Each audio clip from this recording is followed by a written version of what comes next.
Hi అండి, welcome back to my channel stay with Bindu. ఈరోజు మీకోసం చికెన్ కర్రీ ఎలా ప్రిపేర్ చేసుకోవాలో, మంచిగా గ్రేవీతో ఏ విధంగా రావాలో నేను చెప్తానండి. దానికోసం నా ఛానల్ లైక్ చేయండి, షేర్ చేయండి, సబ్స్క్రైబ్ చేసుకోండి. ఒక కళాయి తీసుకొని 4 టేబుల్ స్పూన్ దాకా ఆయిల్ తీసుకున్నాము.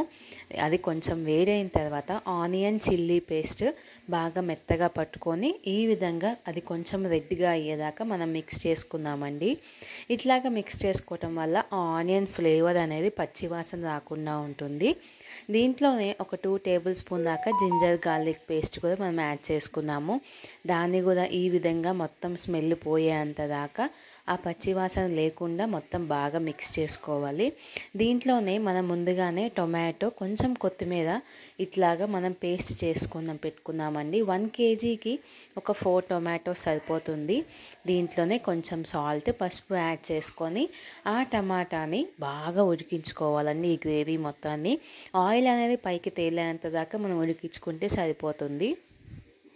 ఈ విధంగా మళ్ళీ ఒకసారి మిక్స్ చేసేసుకొని ముందుగానే మనం వాష్ చేసి క్లీన్ చేసి పెట్టుకుని ఒక 1 కేజీ చికెన్ దాకా 1 కేజీ చికెన్ మనం యాడ్ చేసుకొని బాగా మిక్స్ అయ్యేలాగా మనం మిక్స్ చేసుకుందామండి.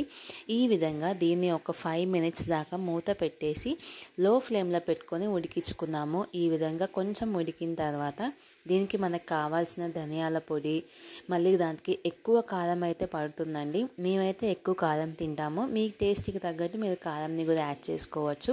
నేను ఇక్కడ చిల్లీ పౌడర్ని ఒక 4 టేబుల్ స్పూన్, ధనియా పౌడర్ని ఒక 2 టేబుల్ స్పూన్ యాడ్ చేసుకుంటున్నానండి. మీరు చికెన్ మసాలా కూడా యాడ్ చేసుకోవాలనుకుంటే ఒక 2 టేబుల్ స్పూన్ యాడ్ చేసుకోవచ్చండి. ఈ విధంగా మొత్తం అన్నీ కలిసేలాగా బాగా మిక్స్ చేసుకుందాము. లాస్ట్లో కొంచెం వాటర్ యాడ్ చేసుకొని మిక్స్ చేసుకుందామండి. ఈ విధంగా ఫైనల్గా ఒకసారి ఉడికిందా లేదా టెస్ట్ చేసుకుందాము. కొంచెం ఇంకా ఉడకాలండి. ఒక 10 మినిట్స్ తర్వాత మొత్తం బాగా బాయిల్ అయిపోయింది. బాగా దీంట్లో కొంచెం కొత్తిమీర యాడ్ చేసుకొని గార్నిష్ చేసుకుంటే చికెన్ కర్రీ అనేది రెడీ అయిపోతుందండి. Thanks for watching.